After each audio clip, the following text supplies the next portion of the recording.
Como se les envió. Ok, buenas noches. La sesión de trabajo de hoy la titulé El deseo del analista, un deseo inédito a la luz de la dimensión ética del psicoanálisis.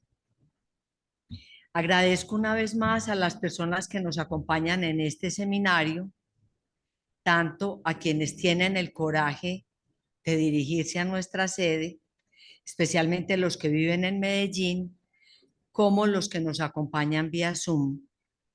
Agradezco también a los colegas del Foro de Bogotá que hacen posible la conexión y por su acompañamiento y la tarea de mantener activa la lista de los asistentes. Agradezco pues especialmente también a Jamie que nos ha acompañado y tuvo una contingencia que no le permitió pues abrirnos la sesión de inmediato. Elegí un epígrafe para abrir el trabajo de hoy. Es una cita de Lacan en un texto que se llama, sobre la experiencia del pase. Allí Lacan dice, el deseo, lo que se llama el deseo, basta para hacer que la vida no tenga sentido si produce un cobarde. Hoy iremos nuevamente en la vía que hemos trazado recientemente y agradezco nuevamente a Carlos Antonio por haber introducido el tema crucial en lo que respecta a la formación del analista, el deseo del analista, y considero muy importante la vía que nos abrió para encontrar ese deseo en las referencias de Lacan al seminario 7, la ética del psicoanálisis, cuyo postulado es bien conocido. Lacan la enuncia como una ética del deseo y como una ética de lo real, no del ideal. Lo que quiere decir es que de alguna manera ya Lacan establece al deseo en la relación con lo real y no como un idealismo. He propuesto pues el título El deseo del analista, un deseo inédito a la luz de la dimensión ética, no ceder en el deseo, tal como Lacan lo propone siguiendo a Antígona en el seminario 7, porque vamos a revisar la formulación de ese deseo en su dimensión trágica. Para quienes no hayan trabajado ese seminario de Lacan y específicamente vienen siendo tal vez las 6 últimas lecciones, 3 que son dedicadas a Antígona y 3 que son dedicadas a las paradojas de la ética y a la demanda de felicidad y la promesa analítica. Les recomiendo que lo trabajen, pues yo creo que hoy haremos un trabajo que tiene algo de estético y de trágico, porque en todo caso es ahí donde Lacan va a hacer una de sus primeras formulaciones sobre el deseo del analista. Entonces, me voy a orientar al mismo tiempo por un texto que escribí en otro momento, precisamente para intentar articular dos problemas aparentemente extranjeros, el héroe trágico y el analista, y lo que de ello concierne a la ética para el psicoanálisis. Es una lectura que propongo del recorrido que Lacan hace en dicho seminario sobre el héroe trágico. Mi hipótesis es que Lacan en los años 59-60, que son los años del seminario, mucho antes de los textos que hemos mencionado tanto, o sea, la proposición del pase, la nota de los italianos, etcétera, ya trataba de situar las coordenadas del advenimiento del analista y las condiciones de su función. Mucho se ha pensado sobre a qué se refiere Lacan cuando habla de no ceder en el deseo. Una de las preguntas apuntaría a la relación de cada sujeto con su propio deseo. ¿Por qué no? Es esencial. Sin embargo, eso puede interpretarse como si hubiera una nueva ética del psicoanálisis para el hombre común. Pues así como Kant dice el imperativo categórico, Lacan diría no ceder en su deseo. ¿Qué diferencia habría? Pero el seminario está dirigido a los analistas. Siempre Lacan habla a los analistas. Entonces, la figura del héroe trágico representa de alguna manera al analista. Un recorrido previo para situarnos en las coordenadas. Venimos siguiendo la nota italiana en la que Lacan deja dicho de manera expresa que más allá del final del análisis puede emerger o no, es decir, de manera contingente, como un advenimiento de lo real, se podría decir, el deseo del analista en su frase que hemos leído en varios momentos. Pudo haber habido final de análisis, pero deseo del analista ni por asomo, ninguna probabilidad. Y también nos ha dicho, no hay analista si ese deseo no le adviene. Es decir, que ya por ello él sea el desecho de la susodicha humanidad. Está en la APA, en los otros escritos, la versión pues que les enviamos desde el principio de la nota a los italianos en la página 329. Lacan establece una especie de relación causa-efecto entre el desecho y el deseo. Así podemos entender ese, es decir, que ya por ello ha debido saber ser el desecho. En consecuencia, podrá aparecer el deseo del analista. Leo pues así esa frase de Lacan. Veremos en el recorrido que haremos cuál es la otra manera de nombrar ese desecho al que hemos dedicado algunas sesiones en este seminario. Para no generar malentendidos, la expresión deseo del analista no se refiere al deseo de este o aquel practicante. Del analista no se refiere a ninguna persona que pueda desear practicar o que practique efectivamente el psicoanálisis. Ese del, lo hemos comentado también, se refiere a un partitivo en francés, lo que hay del analista, digámoslo así. Lo refiere Colette Soler en su comentario a la nota italiana en la página 43, dice, Lacan no lo sitúa como tal o tal, lo sitúa como del analista. Es su manera de extraerlo de lo que se identifica en el todo y de no confundirlo tampoco con el existe uno, como sería existe un analista de excepción. Se trata de ese del, no significa ni algo que se extrae realmente del todo, ni refiere al deseo de cada uno en particular. Y en la página 52 dice, es la función que se constata, lo que hace probable eso que se querría constatar, a saber, el deseo del analista. El deseo del analista apunta al ser del analista.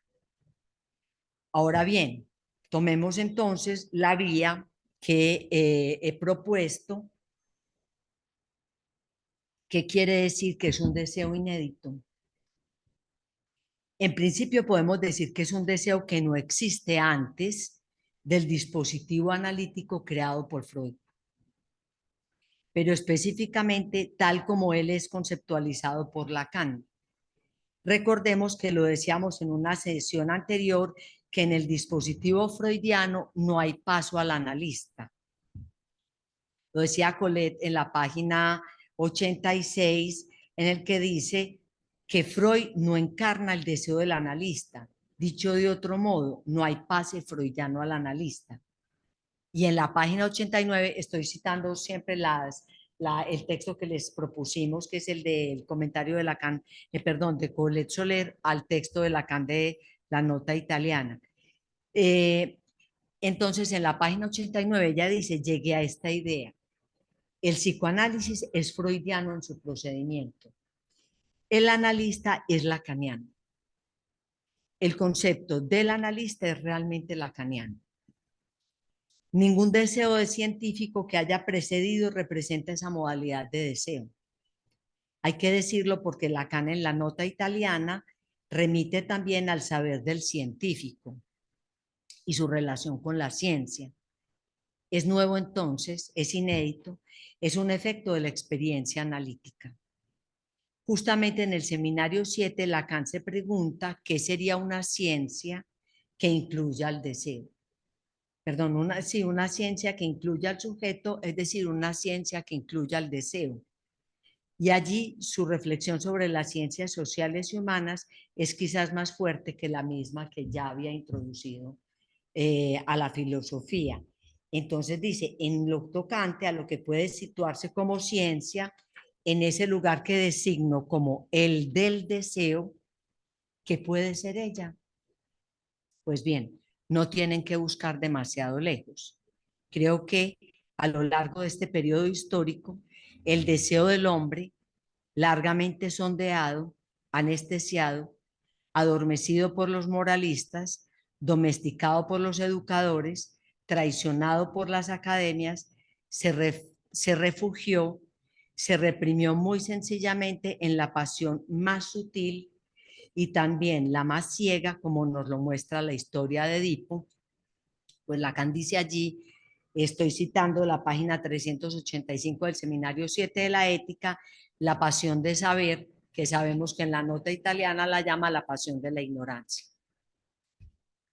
Pero es también inédito porque tiene que ver con que al final del análisis, cuando han caído todas las garantías fantasmáticas aseguradas en el deseo, en tanto que deseo del otro, puede aparecer un deseo nuevo para cada sujeto en particular. Es decir, un antes y un después de su relación con el deseo. Es inédito también porque es el único que va a contracorriente del clamor de la humanidad que se sitúa en la buena fortuna, ya vamos a desarrollar más como esto, y no quiere saber. Así, ese deseo de saber es pues un deseo inédito. Yo creo que en la conferencia de Carlos Antonio, pues también lo hablábamos, porque precisamente no es que la humanidad no quiere saber solamente, el inconsciente tampoco, ¿cierto? Sí es el clamor de la humanidad, pero lo que estructura el inconsciente es ese agujero como un saber no sabido. Entonces alguien tiene que haber algún deseo que anime el deseo de saber para que pueda haber análisis. Ahí es donde Lacan va a situar lo inédito del deseo del analista como un deseo de saber. Bueno, un título, El deseo y la ética. Para entrar en la reflexión que me he propuesto, es importante establecer la distinción que Lacan hace entre la ética del psicoanálisis y la moral. Muchas referencias nos permiten situar estos dos campos en exclusión. La ética del psicoanálisis, dice Lacan, no es una ética del ideal, sino de lo real, como lo he anunciado inicialmente. No es una moral del bien ni del imperativo categórico kantiano. Más bien, en el seminario dedicado a la ética del psicoanálisis, Lacan se propone mostrar que su proyecto implica desmitificar la perspectiva platónica y aristotélica del bien, incluso la felicidad como soberano bien, para conducirnos al nivel de la economía de los bienes. Inversión sin duda necesaria para, cito a Lacan, a partir de allí, así concebir lo que es, hablando propiamente, la novedad de lo que Freud introduce en el dominio de la ética. La vía que va a tomar entonces no es la del bien soberano, sino la del deseo. Y voy a aclarar algo aquí porque no, me parece que no está muy claro en adelante, porque Lacan va a definir no un deseo cualquiera, sino un deseo en relación con la muerte. Al final vamos a trabajarlo. Un pequeño paréntesis, Lacan no quiso, porque el seminario es de 59-60, Lacan se murió en el 81, o sea, Lacan se murió 20 años después de haber dictado el seminario 7, y en ese tiempo él no lo quiso publicar. Cuando comienza el seminario 20 es como si fuera la otra cara del seminario 7, Lacan dice eso, no lo quiso publicar y sabe por qué, es decir, porque hay el deseo en relación a la muerte era como él lo podía formular en ese tiempo, pero en el seminario 20 va a formular la teoría del goce, ¿cierto? Es decir, como una relación, una separación relativa, no hay que pensarlo tajante entre deseo y goce. Pero eso quiero que quede, que nos quede claro ahora porque luego voy a volver sobre eso. Entonces, es la vía de la conquista freudiana en relación con el deseo. Entonces, más allá del bien aristotélico, Lacan va a fundar la ética del psicoanálisis tomando como paradigma Antígona, la heroína de la tragedia de Sófocles. De ella va a extraer una serie de oposiciones dialécticas entre la posición moral y la dimensión ética que nos quiere mostrar. Entre ellas, pues, está la inaugural de la pieza. No sé si se han leído Antígona, léansela también en todo caso. Creo que es muy enriquecedora esa pieza y además Lacan le pone la lupa a los problemas fundamentales y nos permite pues extraer esto que vamos a presentar. Las dos hermanas, Ismene y Antígona. La una, Ismene, ha optado por el confort de los bienes y ni sabe ni quiere saber. Cuando Antígona va y le dice, nuestros dos hermanos se han matado el uno en manos del otro y la decisión de Creonte ha sido no enterrar a uno de nuestros hermanos, hay que ir a enterrarlo. Ella dice, no sé, no estoy enterada, no quiero saber de eso, no he tenido ninguna noticia, nadie me ha dicho nada, es mejor que no hagamos nada, que no nos pongamos en peligro, aquí no nos falta nada. O sea, ella toma la vía de los bienes, es lo que señala Lacan. Ella es la que no quiere perder las seguridades que del otro proceden. Encarna lo que Lacan llama la cobardía moral y será su posición de principio a fin en la tragedia, aun cuando al final se decide apoyar a Antígona. Ismene se arrepiente y al final se decide apoyar a Antígona porque ya sin ella su vida no tendría ningún valor. ¿Cómo podré vivir si tú me dejas?, le dice Ismene a Antígona cuando se arrepiente. Una vez más, Ismene no elige la causa de su hermana, elige salvarse ella misma. No ha cambiado de posición, ha cambiado de amo. La otra, la que no cede en la vía de reclamar lo que es legítimo, el riesgo loco, el franqueamiento, Antígona, la que cede y no, Ismene, la que cede y elige la vía de los bienes, quien se reconoce incapaz para oponerse a la resistencia. De hecho, ella dice que ella nació para obedecer. Antígona evidentemente no, por eso a Lacan le interesa esa Antígona. Entonces uno podría decir con Lacan que Ismene pertenece a la secta de los que siempre dicen sí, que es una expresión que utiliza Lacan para hablar del coro de Creonte. Así pues, Antígona no prefiere la muerte, tampoco la teme. Su muerte no es pasión de la ignorancia, es el franqueamiento del horror de saber que pone fin a la maldición. Esta misma oposición ha sido ya puesta en juego por sus padres, Edipo y Yocasta, enfrentados a la verdad trágica que descubre el origen del pecado que los llevó a compartir el lecho conyugal, él con su madre, ella con su hijo. En el momento en el que está por surgir la Eufebum, por revelarse la verdad, es decir, en el momento en que está por saberse, porque no queda sino un único pastor que es el que sabe la verdad, en el momento en que está por saberse la verdad,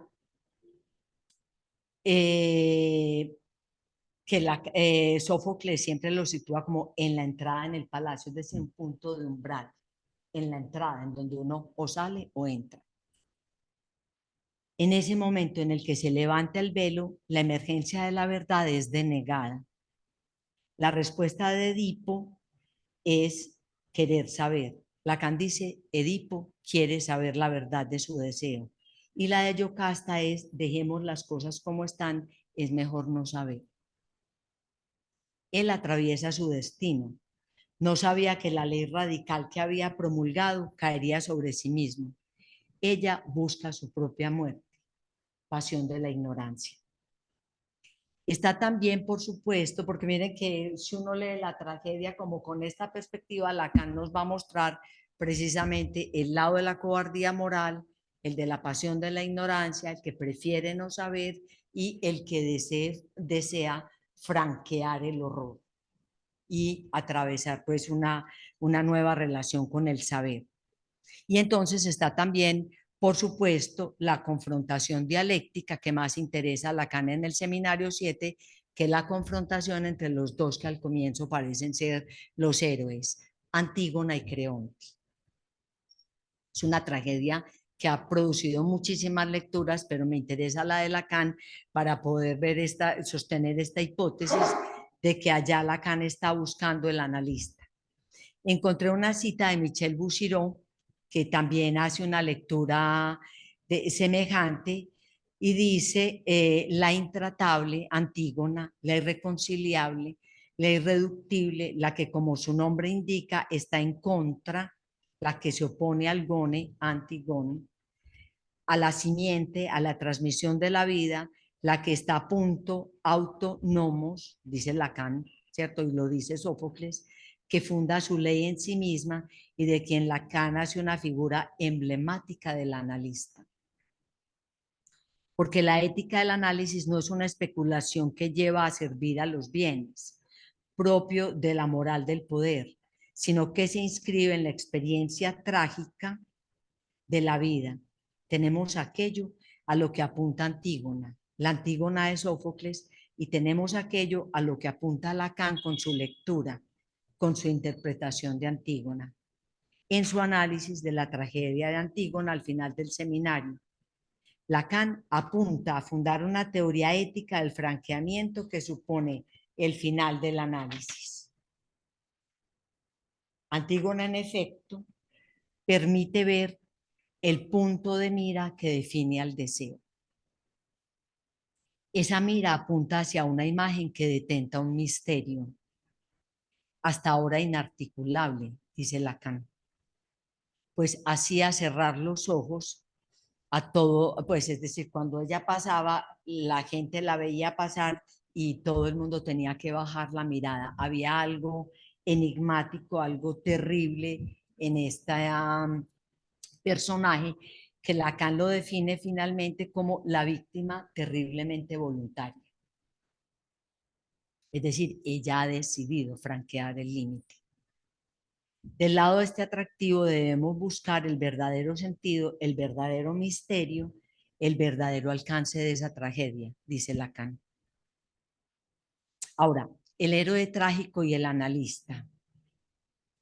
Empecemos por definir lo que es un héroe trágico para, según la poética de Aristóteles, Lacan, para leer a Sófocles, perdón, va a buscar la definición de tragedia de Aristóteles y veamos lo que es el héroe trágico para Aristóteles y lo que es el héroe trágico para Lacan, pues no dudo que no descuida la definición clásica en la lección que da en la lección del seminario 7 que se llama Articulaciones de la pieza. Aristóteles, quien primero describió las cualidades de un héroe trágico, sugirió que un héroe de una tragedia debe evocar un sentimiento de piedad o miedo en la audiencia. Retengan esto, por favor. Para hacer esto, la desgracia del héroe debe ser inmerecida de alguna manera, es decir, es una víctima de alguna manera. No puede resultar de vicio o depravación, pero sí se debe a la amartía, al error de juicio cometido por el héroe, quien siempre en la dimensión trágica va de más a menos, no de menos a más, como el héroe contemporáneo que siempre triunfa, que es invencible, que nunca muere. El héroe trágico siempre muere al final de la tragedia. Lacan no toma exactamente la definición de Aristóteles, yo podría decir que toma el reverso de la definición de Aristóteles y lo define así: aquel que puede ser impunemente traicionado, solo y traicionado, exhausto al final de la carrera, sin temor ni compasión. Ven que es realmente el reverso de la propuesta de Aristóteles en una relación singular del deseo con la muerte. Como Edipo, el héroe desea saber la clave de su deseo. Podría decir, es mi hipótesis, que este exhausto al final de la carrera es un primer nombre del desecho, que es digamos, la figura con la que Lacan presenta al analista en la nota a los italianos. Lo que se resume con el epos trágico, dice, no deja ignorar al espectador dónde está el polo del deseo.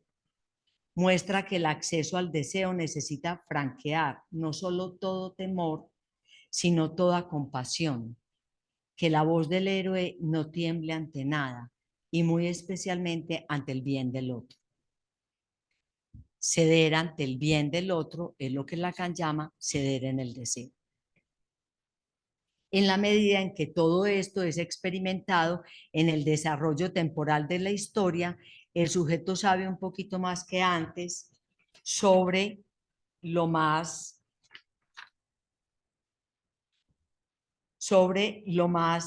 íntimo de su condición, de su condición de verdad. Así pues, la diferencia entre el héroe y el hombre común es que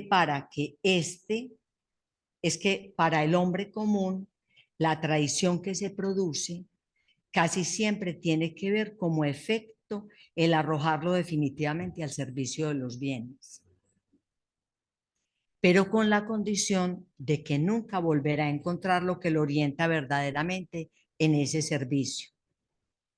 La vía construida por los senderos de este héroe solo, traicionado, es la vía para situar el deseo del analista como un deseo advertido,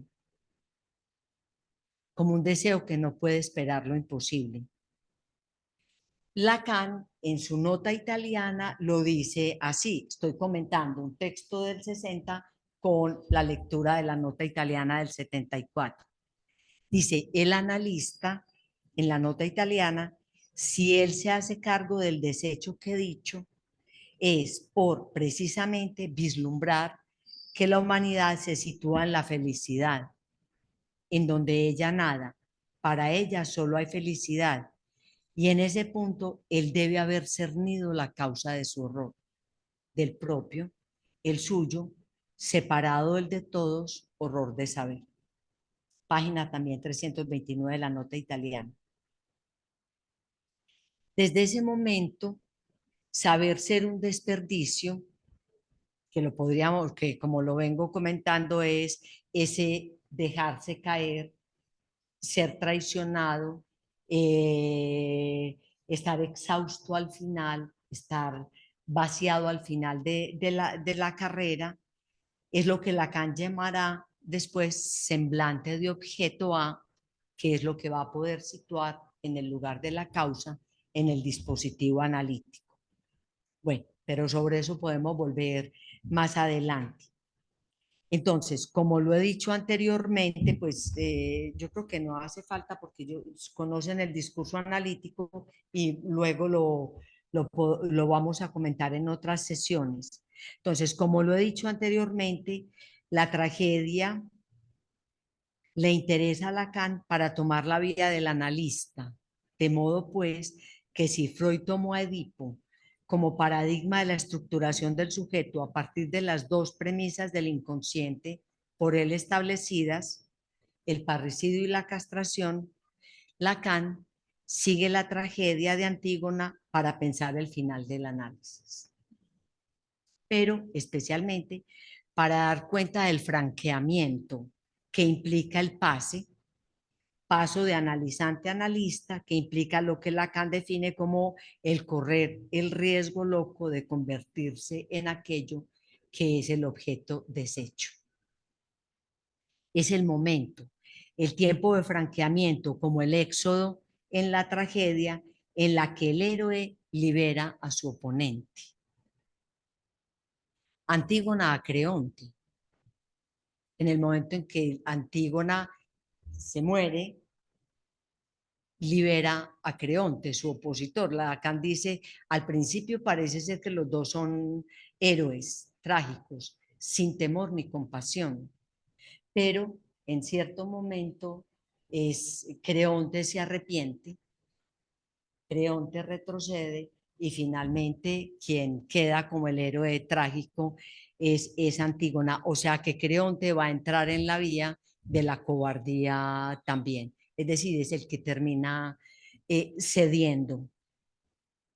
Entonces, Lacan dice, al final de la tragedia en la que el héroe libera a su oponente, Antígona a Creonte, el analizante al analista.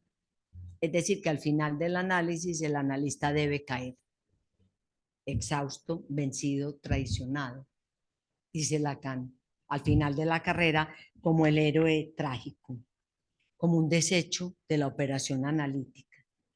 Es la operación que produce al final el objeto A que podrá operar como agente del discurso. Ya lo acabo de decir.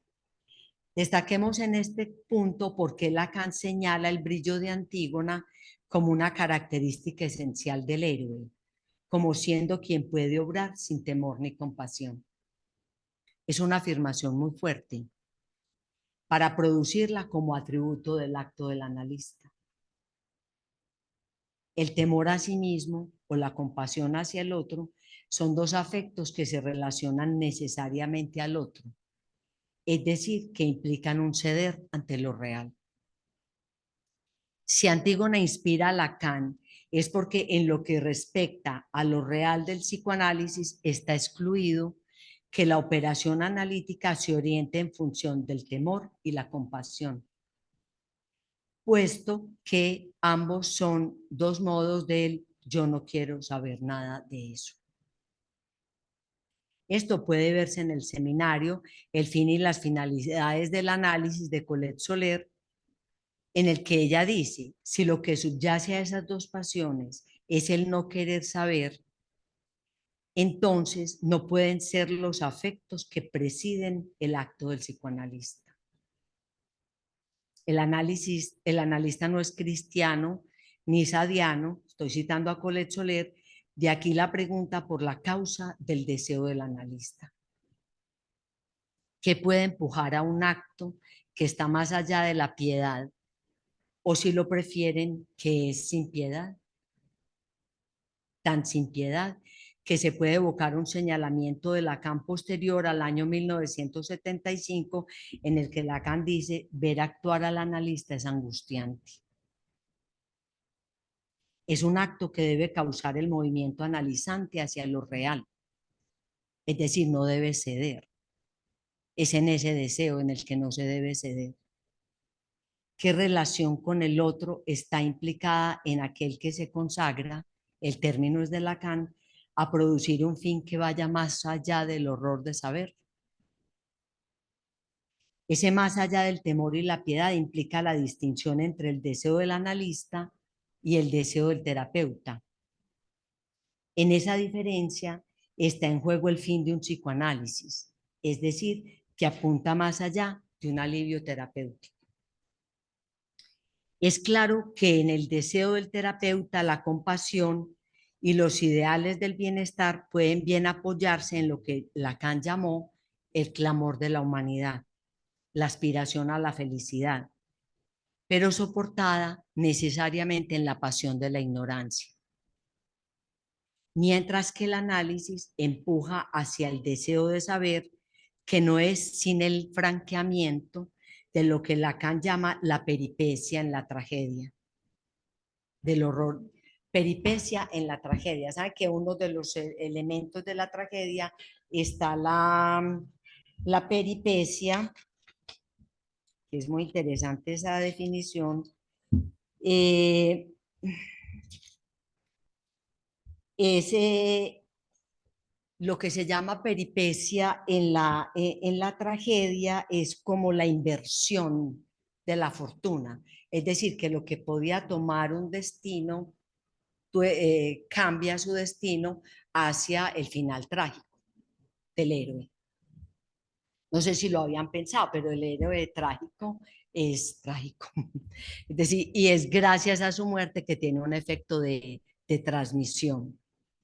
No, por eso les señalo que el héroe contemporáneo es distinto, no arriesga la vida, no arriesga ese franqueamiento, pasa por todos los obstáculos, pero finalmente termina como vencedor. Ese no es el héroe que a Lacan le interesa como para tratar de hacer su metáfora del analista. Bueno, espérenme, ¿dónde voy? Eh,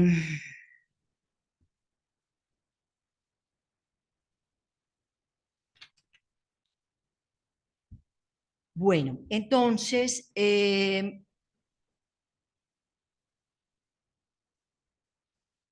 lo que no le impide producir, bueno, entonces estaba hablando de, mientras que el análisis empuja hacia el deseo de saber, que no es sin el franqueamiento, por eso se llama la peripecia.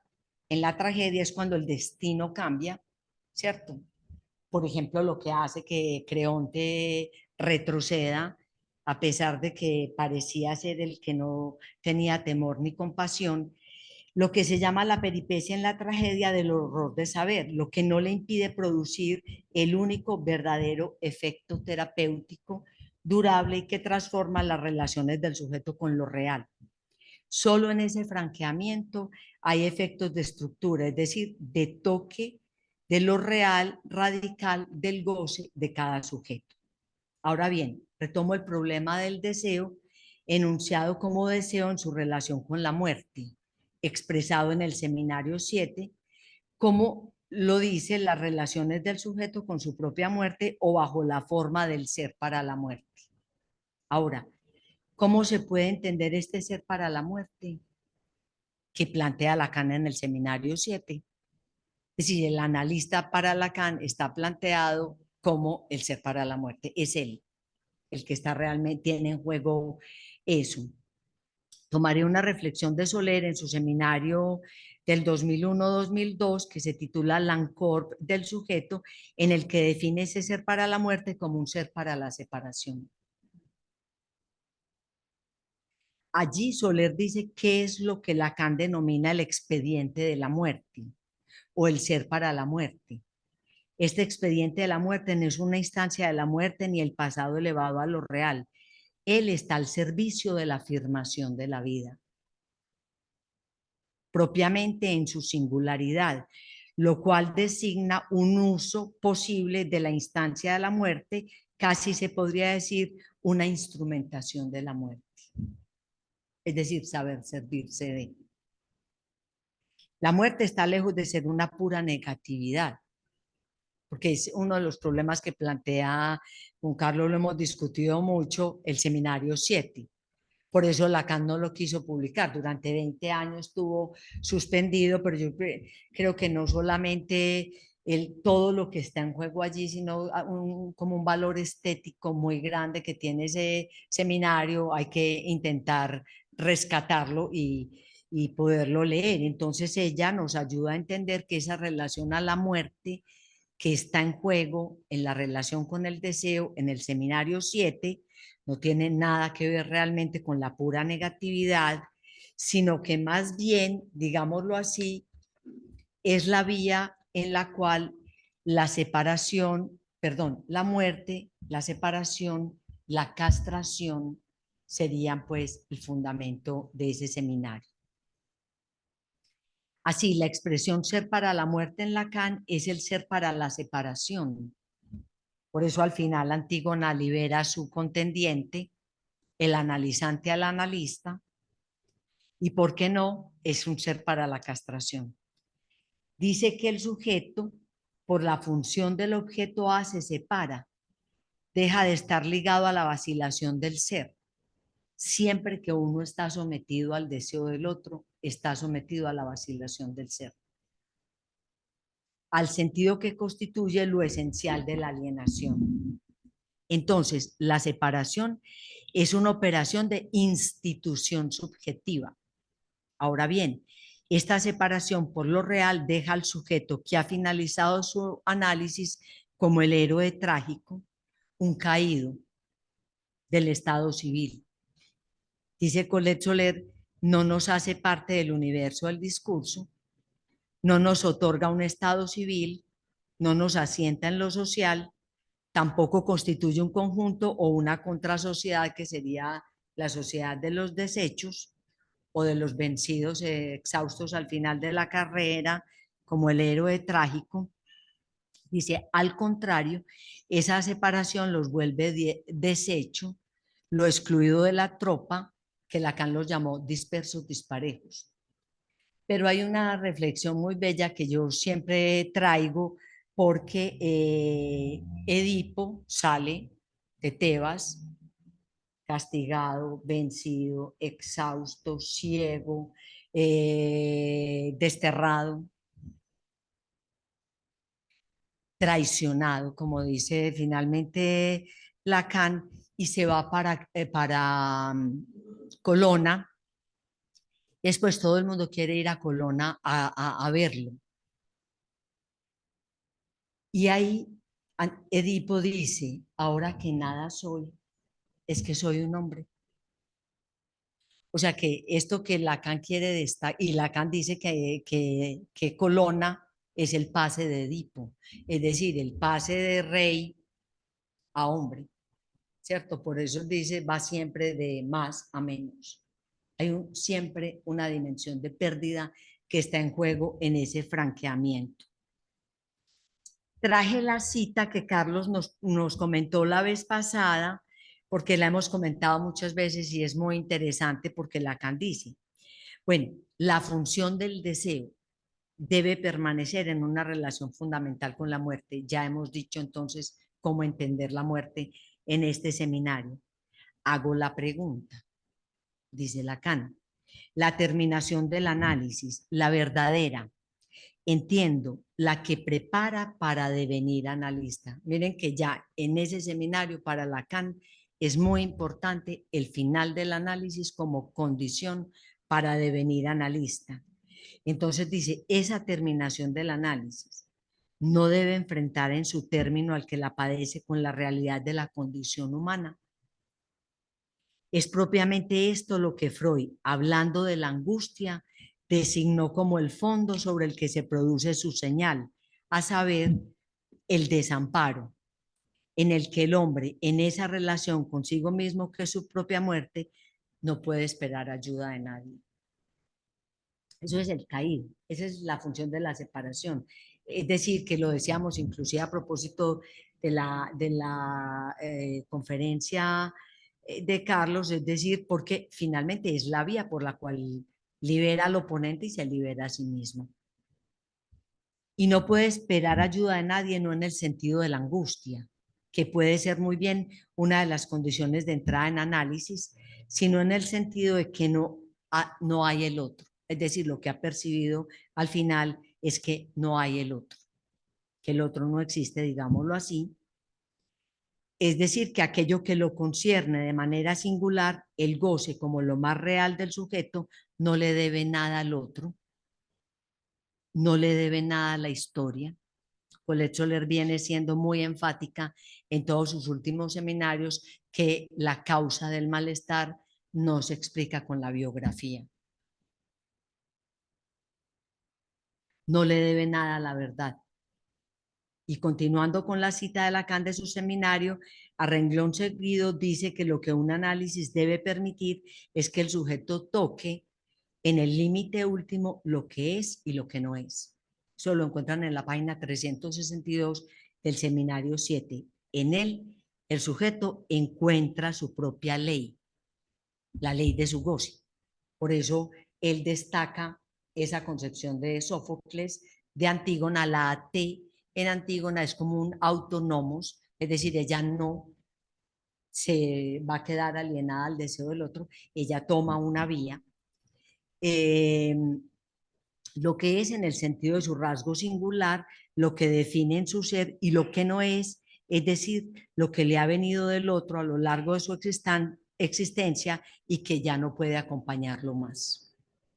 Es en este sentido que ese ser es un ser de identidad, de separación de identidad de corte que, invoquemos por última vez a la heroína de Sófocles, busca romper con la maldición. Es decir, ese es el sentido de esa decisión de Antígona, es hacia la T, lo señala muy bien Lacan, es poder parar la maldición de su familia. Pues es decir, de su padre, de su madre, del incesto de sus padres, de sus hermanos, ¿ah? De todo su linaje, que es un linaje trágico. Lo fundamental entonces no es la búsqueda de significantes amo más consistentes, sino la operación contraria, la verificación por parte del sujeto de que no hay el otro, que no puede esperar ayuda del otro, lo cual va más allá de lo que se ha llamado la caída del sujeto supuesto saber, que Lacan ha bautizado falla del sujeto supuesto saber. Esta verificación más bien es solidaria de un atisbo, de un real del sujeto. Ese no hay otro es un signo de lo real. Haber circunscrito la causa de su horror equivale a haber percibido un imposible. Aquel del acceso al otro barrado, estoy parafraseando, pero lo remito si lo quieren seguir allí a Colette Soler en la página 102. La humanidad se sitúa en la buena fortuna y no lo sabe. Y por lo tanto, si no lo sabe, espera. Y espera, obviamente, clama por eso que no llega o por eso que no llegó. Es decir, por lo que el otro no le dio. Aquel que sabe ser un desecho, lógicamente, espera menos del encuentro. No pide lo imposible, dice Lacan. Sabrá ser un desecho. Para que ese deseo inédito, que es el deseo de saber, advenga, es necesario, evidentemente, que el deseo de saber suponga un franqueamiento del no querer saber. Eso está en la página 102 del comentario de Colette Soler. Muy fuerte esa afirmación de Lacan ante la demanda de felicidad que no ha dejado de ser ancestralmente el clamor de la humanidad. ¿Cuál es la respuesta del analista? ¿Cuál es la promesa analítica? Lacan dice que prometer la felicidad, sostener el ensueño burgués, encierra siempre una suerte de estafa.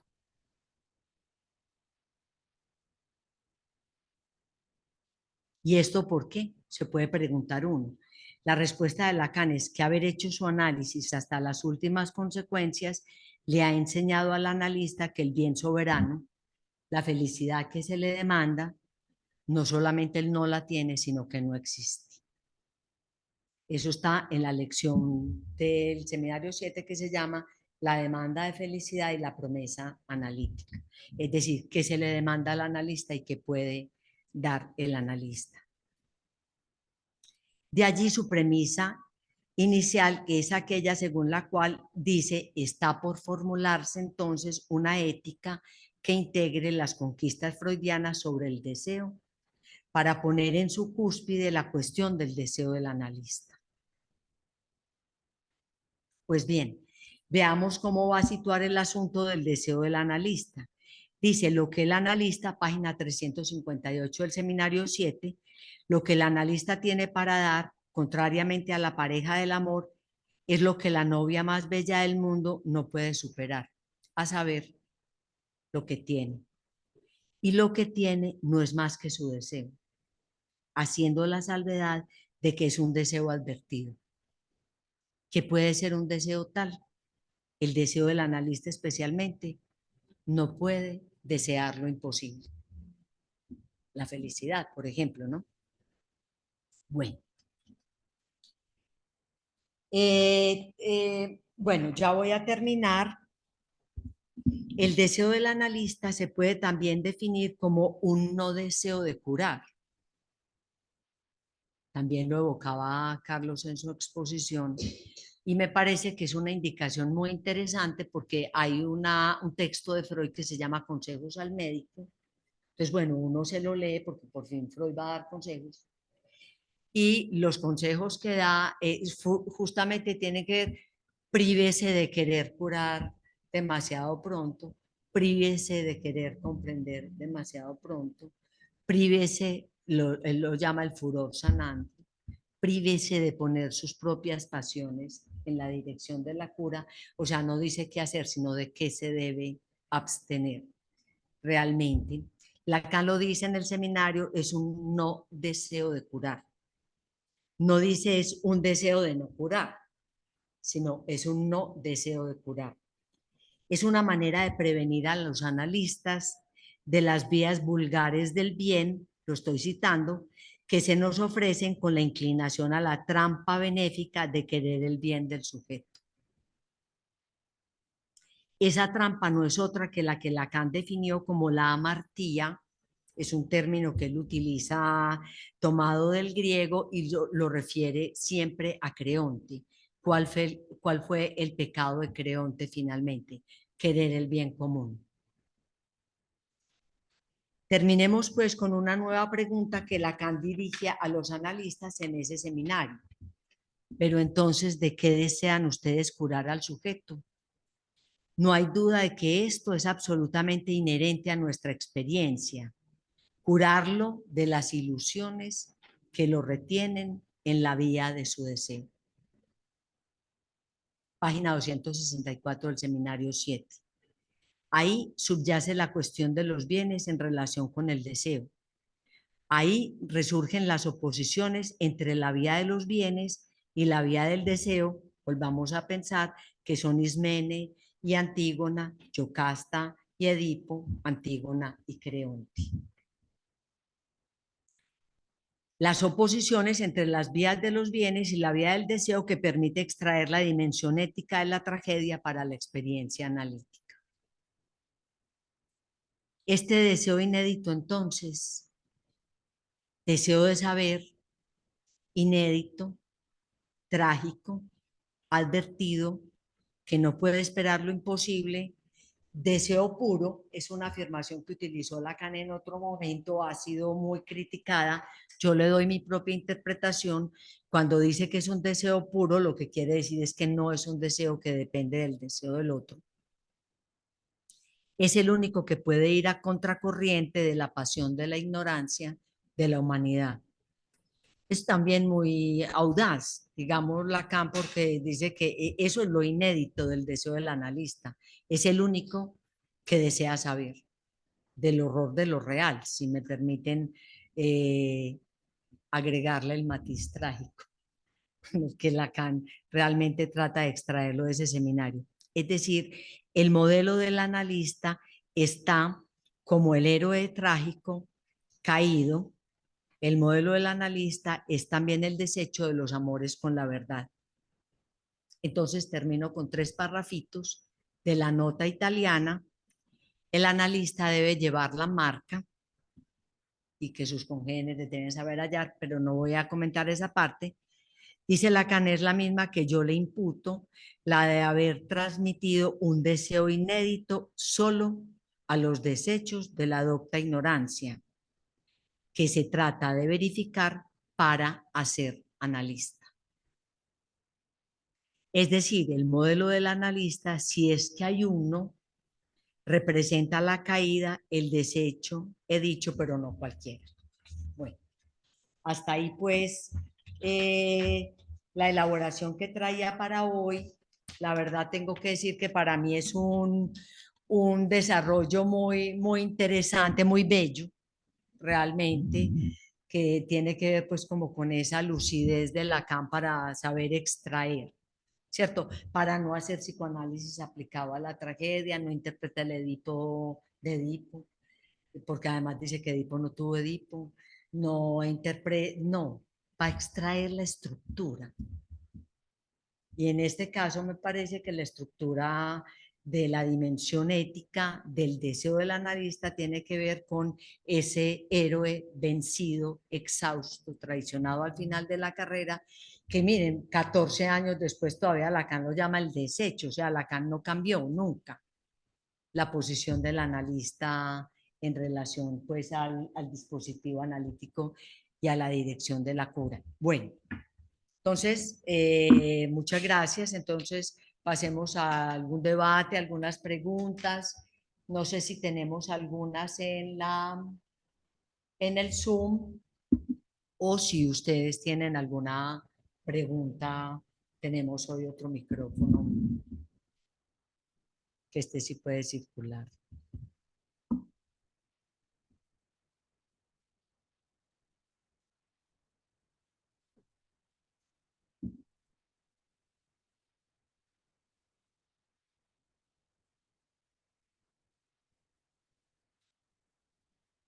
Sí, Marías,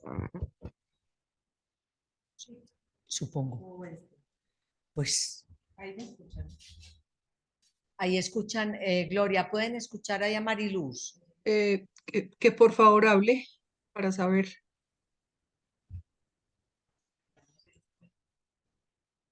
Aló, ahí me escuchan. Si hablas un No, poquito más fuerte, mejor. Sí, ahí. ¿este cómo Sí, funciona? mejor.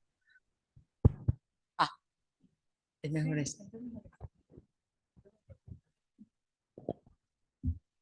Buenas noches. Gracias, Clara, por tu presentación. Mi pregunta es con respecto a este punto que tú dices, un ser para la muerte, un ser para la separación, ¿cierto? Ujú. Así es que entendemos la muerte en el seminario 7, que es la separación del otro. Sí. Y tú dices una instrumentación de la muerte, es decir, saberse servir de la muerte. Entonces, mi pregunta va con respecto a este saberse servir. O sea, que sí, digamos como que hay ahí, ¿cierto? Ujú, De alguna manera de una ganancia, siento ujú, yo, pues ujú, como que, y que lo relaciono con cuando tú mencionabas que Colonna es el pase de Edipo, pues que ujú, cuando él dice algo así como, ahora que no soy nada, es que soy un hombre, o sea, es ujú. como que no lo puedo llamar en términos de ganancia, pero sí en algo que tiene que ver con, no sé, con una satisfacción o algo que si puedes de pronto ampliar un poco. Sí. Gracias, claro. Sí, me parece que podríamos agregar el otro término, y digamos que la posición del analista, si la derivamos pues de esa dimensión trágica del héroe que Lacan lo ha propuesto, es saberse servir de la castración, ¿cierto? Es saberse servir de la castración, es poder contar con la falta. Me parece que podríamos seguir como en ese recorrido, es decir, lo que le ha enseñado el final del análisis es que no hay el otro, que no hay bien soberano, porque Lacan utiliza otra expresión en el seminario, dice que haber llevado hasta las últimas consecuencias su análisis le ha permitido percibir o palpar la vanidad de sus dones y la vanidad de sus demandas. Más o menos esa es como la cita. Es decir, que todo lo que ha dado es falso, porque en todo caso, en todo don se espera una retribución del otro y que todo lo que ha pedido es vano, no lo quería, ¿cierto? Digamos, esa es la estructura de, de la vanidad, o sea, que al final del análisis, digamos, lo que el sujeto se da cuenta, que todo lo que ha dado ha sido una manera de intentar atrapar al otro y que todo lo que ha pedido no lo quería. Digamos que puede ser así. Y que entonces el final del análisis, poder contar con la castración, le permite saber que no tiene nada que ofrecer. Pero ese no tener nada que ofrecer distinto a lo que sabemos, ¿cierto? Un lugar para la palabra, un lugar para la escucha, un lugar de atravesamiento realmente, es decir, haber sabido que el análisis puede llegar al final y que ese atravesamiento puede transformar la vida de un sujeto, será quizás lo único que tiene para ofrecer. Pero saberse servir de la falta también es no ponerse ni del lado del temor ni del lado de la compasión, que son los dos afectos que Aristóteles dice que están en el héroe y Lacan lee a Aristóteles como lacanianamente lo hace, dice sin temor ni compasión. que ese es el horror que Antígona produce, que a ella nada la detiene. Eso sería saber servirse, ¿cierto? Es decir, porque por lo demás, el temor o la vacilación o que el analista esté alienado al deseo del otro o que todavía crea en la promesa de la felicidad, lo va a poner siempre del lado de el que no puede empujar al sujeto a atravesar lo real, que sin duda es un tiempo del análisis que no es un tiempo fácil, pero quizás también ya de alguna manera hay un momento del análisis en el que ya no hay modo de devolverse. Y ahora, ¿quién se devuelve? Yo diría algo que lo comentamos un poco el martes a propósito del caso de la joven homosexual. Freud se dio, Freud la remitió. Freud se había metido en un problema de conceptualización y de todo lo que se quiera decir, pero Freud remitió a la joven homosexual. Ahora, pues traigo en este momento este caso porque, digamos, la idea de saber servirse de la castración es poder contar precisamente con la falta.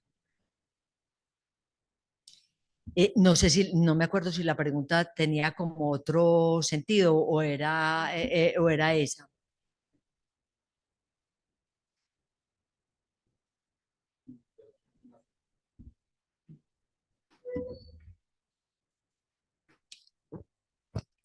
Ah, es que yo creo que esto tiene un punto en el que prende.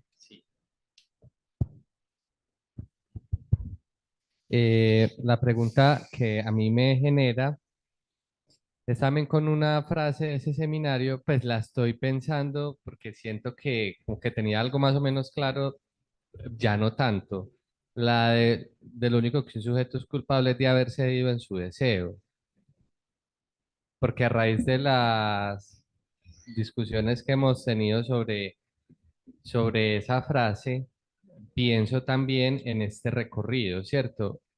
Ceder a cuál deseo, o sea, tengo esa pregunta porque la vez pasada también decías que se puede pensar desde esa dialéctica del amo y del esclavo hegeliana. Entonces ahorita me hacía como eco porque también pensaba, ahí está el liberar Al también al oponente. oponente. O sea, Ujú, lo pensaba en ese sentido también.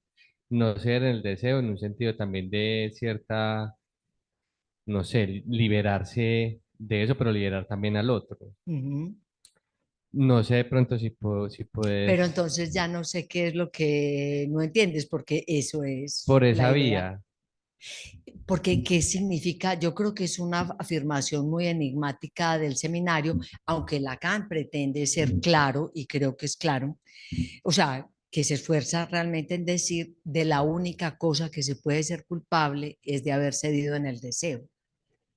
Y dice, ceder en el deseo tiene como las características en todos los casos en los que el sujeto ha cedido siempre por el bien del otro.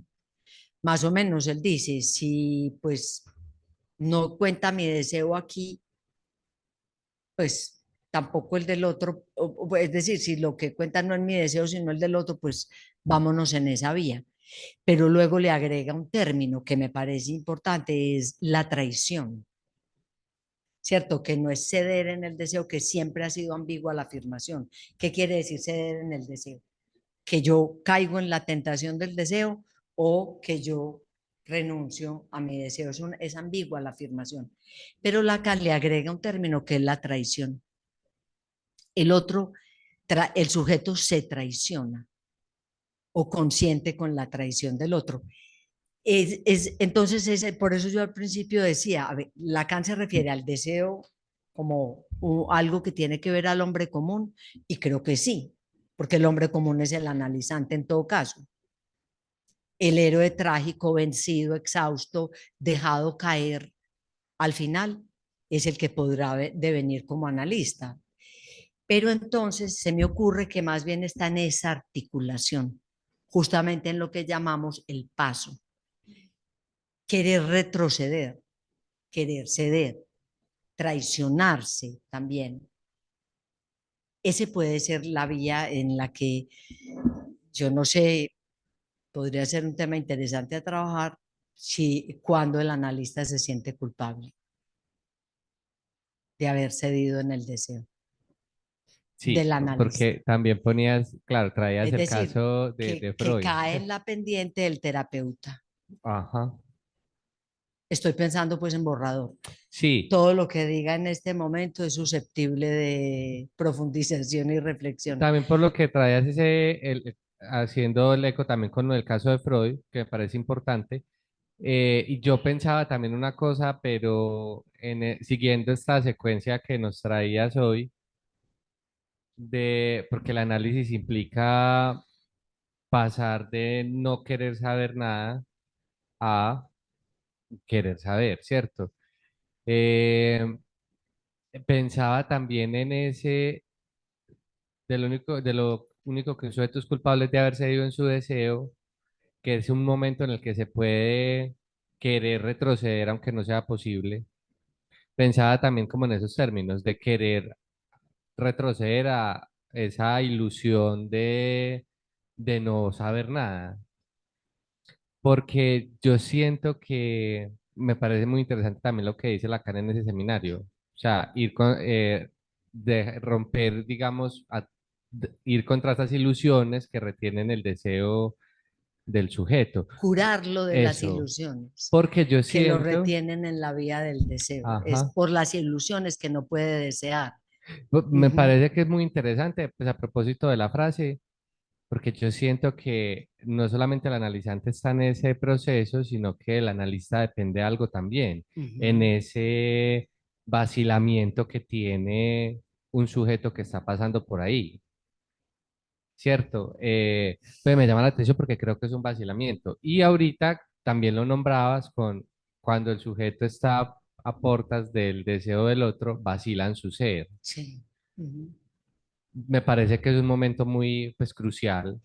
Es un momento crucial del análisis. Mm, Y creo que es un momento que depende de que haya o no analista, mm, sí. porque sin duda, o sea, lo sabemos, Coletzol tiene por ahí una afirmación en alguna parte que no recuerdo dónde, que habla que se puede despertar el terapeuta que todos llevamos dentro. O sea, querer el bien del otro es como una pasión íntima.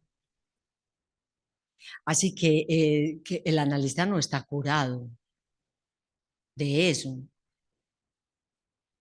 Pero cuando Lacan dice un deseo advertido, me gusta mucho esa expresión. Lo único que tiene para dar, yo nunca he entendido la comparación con la novia más bella del mundo, no he entendido qué quiere decir eso. Pero en todo caso, lo que dice es lo único que tiene para dar es su deseo. Tal vez la novia más bella también no tiene y no eso, pero es su deseo. Pero, y luego agrega, no puede pedir lo imposible. Es un deseo advertido, ¿cierto? Eso ahí me parece que ahora hablemos en términos prácticos. Puede ser que cuando el analista se da cuenta o que se dio en su deseo o que está a punto de ceder en su deseo es cuando tiene que buscar un control,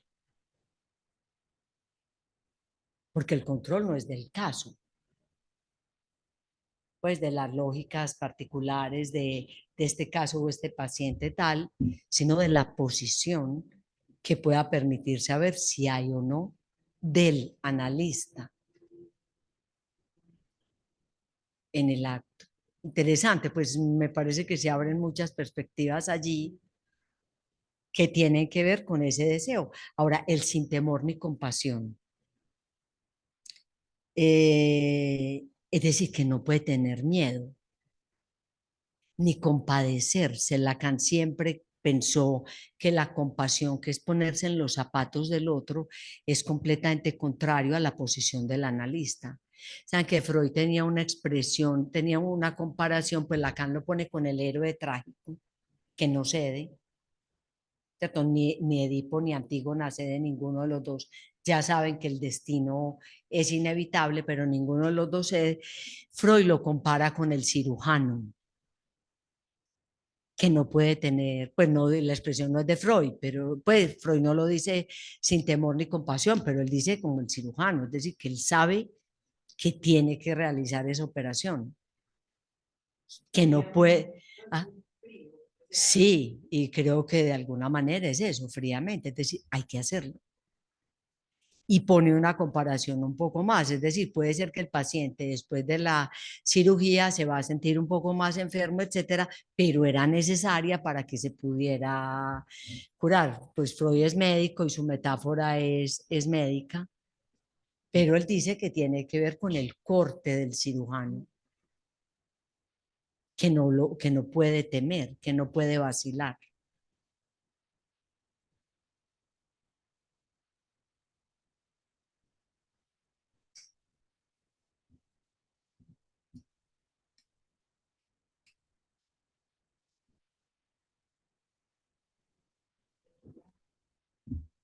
Clara, y con respecto a la catarsis, eh,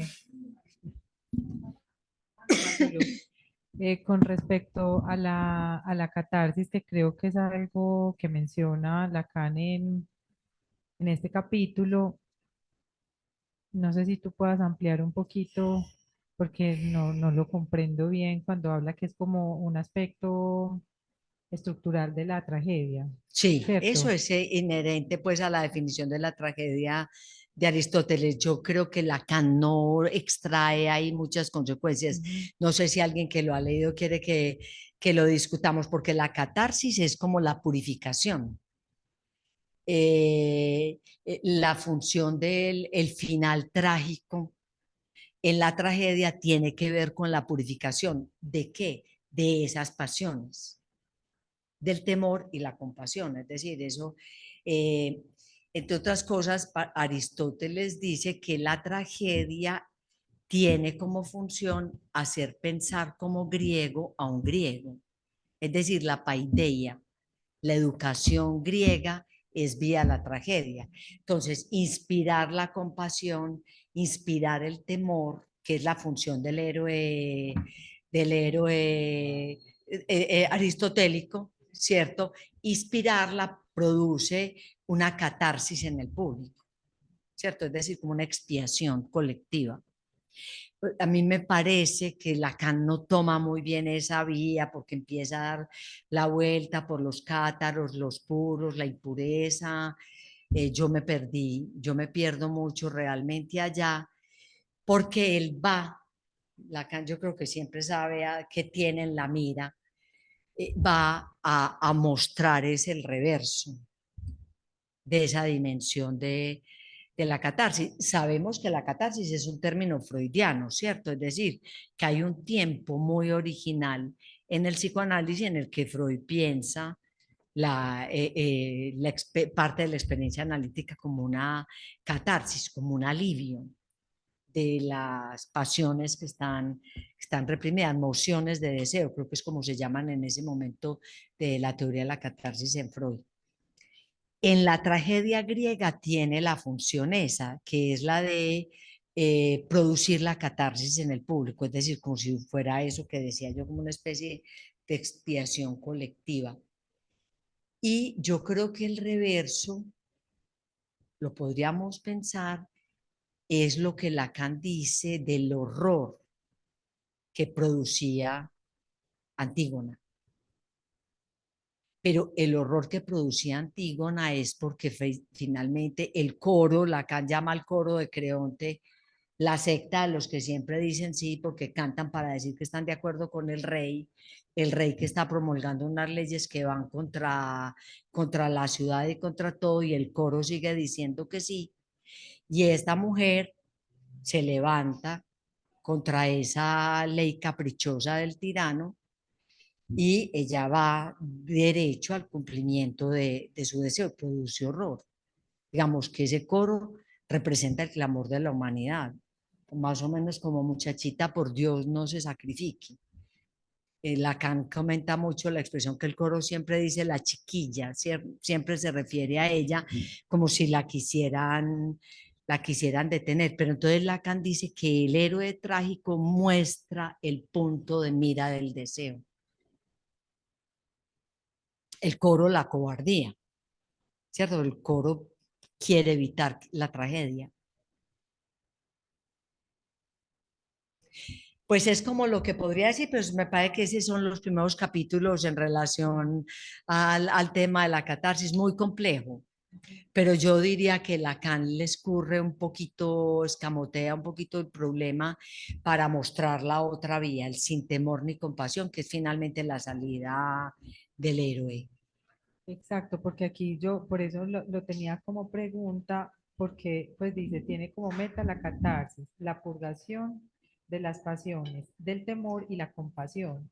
Y después entendía yo todo lo contrario. Entonces el punto es, por eso yo no entendía esto de la catarsis, precisamente del temor y la compasión, cuando Antígona lo que la caracteriza y lo que representa su brillo, precisamente es todo lo contrario. Sin temor ni compasión.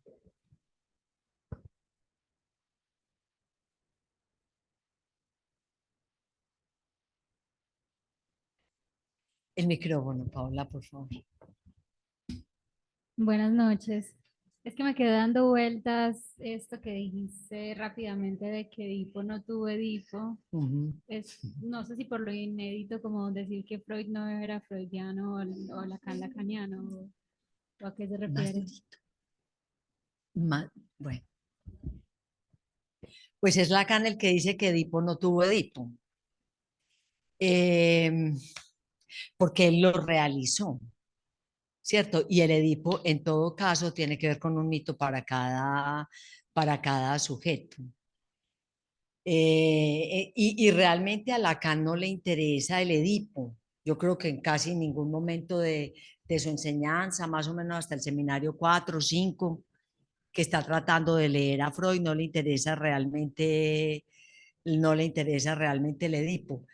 Aquí lo que le interesa es esa dimensión trágica, ¿cierto? Que no es si, su relación con la madre, el deseo parricida, ya lo consumó, y estos dos deseos son deseos.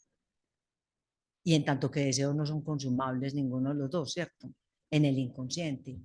Yo supongo que eso es lo que quiere decir Lacan. Pero dice que Edipo no tuvo Edipo. O sea, pero está buena la idea de como si es en donde está el origen, ¿cierto? Y es de él de lo que se derivaría la otra teoría. Bueno. Bueno, hay una Clara, pregunta. Clara, Sí, sí, aquí en el Zoom, Diego Jaramillo levantó la mano. Diego, entonces dale, reactiva tú el micrófono. Sí, buenas noches. buenas noches. Eh, Quería preguntarle, Clara, por ese concepto del analista como desecho. Si puede explicarlo, usted lo mencionó un par de veces y pues es complejo de entender, pero por lo que alcanzo a percibir un poco, tiene que ver o le entendí como con ese momento del pase en que se causa ese deseo y no sé, es mi manera pues como de entenderlo así a priori, en que esa imagen de supuesto saber, ¿cierto? Esa imagen del analista cae y da paso pues al menos a la intención del analizante o de ser analista o de profundizar en el saber. No sé si usted puede explicarlo pues con un poco más de claridad. Bueno, Diego, en realidad es un concepto, pues primero que todo es Lacan quien lo utiliza en la nota italiana, que es un texto que venimos como comentando progresivamente en las últimas sesiones. Y Lacan, en Mariluz, quien tiene aquí, aunque sea el texto de Colette, sí.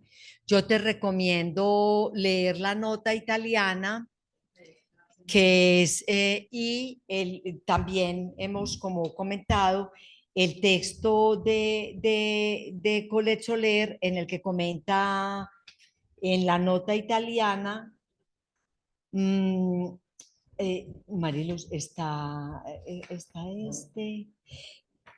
de pronto mejor. Bueno, muy bien, pero entonces ven, léela acá, porque bueno, entonces mientras que Carlos Antonio viene, Lacan, es decir, la definición de Lacan del analista es el analista como desecho de la operación analítica, ¿cierto? Y lee la cita de Lacan, aquí está, Esta es la cita puntual, pero yo creo que se puede leer. que se puede leer, dice, esta es la página 329, ¿cierto? De los otros escritos, dice Lacan, era preciso que se añadiera allí el clamor de una pretendida humanidad para quien el saber no está hecho porque ella no lo desea. Y luego dice, no hay analista si ese deseo no le adviene. Es decir, que ya por ello él sea el desecho de la susodicha humanidad. Y gracias. Esa es la cita textual que Colette Soler comenta en varias, ¿cierto? Hemos leído el capítulo 3, el capítulo 4 y creo que el capítulo 5 está comentando precisamente este desecho como el resto, lo que cae, también como lo que sobra de la operación analítica. Y esto era lo que yo quería traerles hoy con este rodeo por la dimensión trágica del héroe, que Lacan lo llama exhausto, traicionado, vencido al final de la carrera, etcétera, una piltrafa, digamos que es como sale Edipo de Tebas. Él dice, no hay analista si ese deseo no le adviene, ese deseo de saber, es decir, que por esto él es el desecho de la susodicha humanidad. Él es entonces el expulsado fuera del perímetro de la humanidad.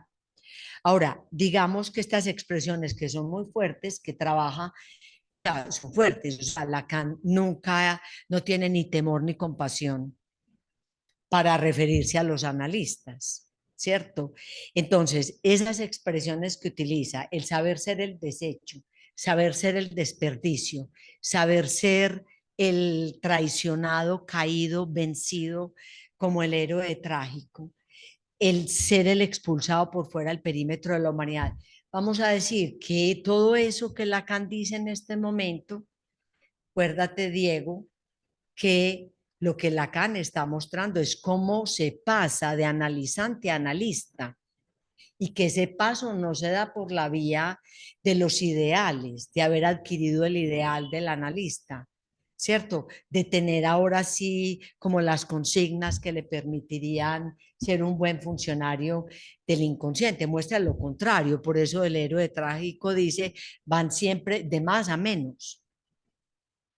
Es vencido, es traicionado, es caído. Entonces, estas, digamos que estas expresiones duras, me parece, que Lacan utiliza para definir la posición del analista, luego la va a nombrar con el matema del objeto A, ¿cierto? Es decir, el objeto A como desecho, el objeto A como resto, como lo que cae de la operación analítica. Lacan lo va a situar desde el seminario 17, me parece, y lo llama así, este desecho también ahí en el seminario 17, después les cito la clase específica, dice, ese desecho que cae como resto de la operación analítica es lo que podrá ocupar el lugar de semblante para hacer operar, digámoslo así, el discurso analítico.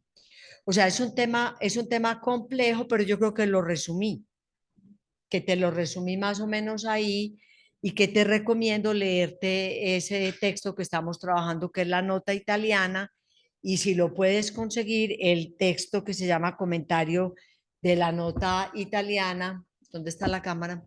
El texto de la nota y el comentario de la nota italiana que hace Colette Soler, que es un lujo porque un texto de 2 páginas y media, ella le dedica un año de trabajo a comentar cada una de estas afirmaciones de Lacan, pero yo diría que precisamente esa es una de las más importantes, ¿cierto?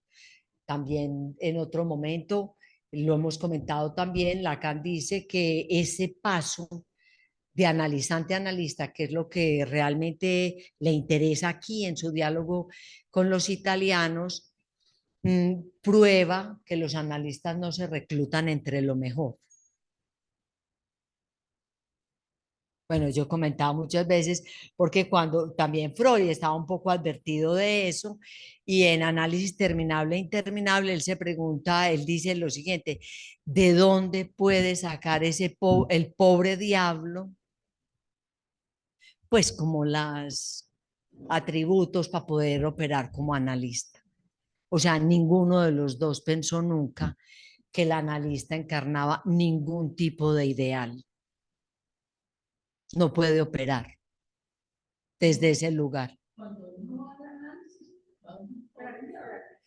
No, va donde un sujeto supuesto saber y después se da cuenta que es un pobre diablo. Cuando uno va al análisis, aunque no sepa, va donde un pobre diablo, pero no donde cualquier pobre diablo. Pues Lacan dice que sí, que es cualquiera, por eso es el SDQ del algoritmo de la transferencia. Va donde un sujeto supuesto saber y luego se da cuenta que es un pobre diablo. Bueno, un poco para cerrar de manera un poco cómica este trabajo, les recomiendo leer ese Seminario 7, es precioso. Yo creo realmente que hay una riqueza enorme y una estética incomparable en ese seminario. Muchas gracias. Antes de que nos despidamos, dentro de el 21 de abril, de marzo, perdónenme, tenemos una invitada que se llama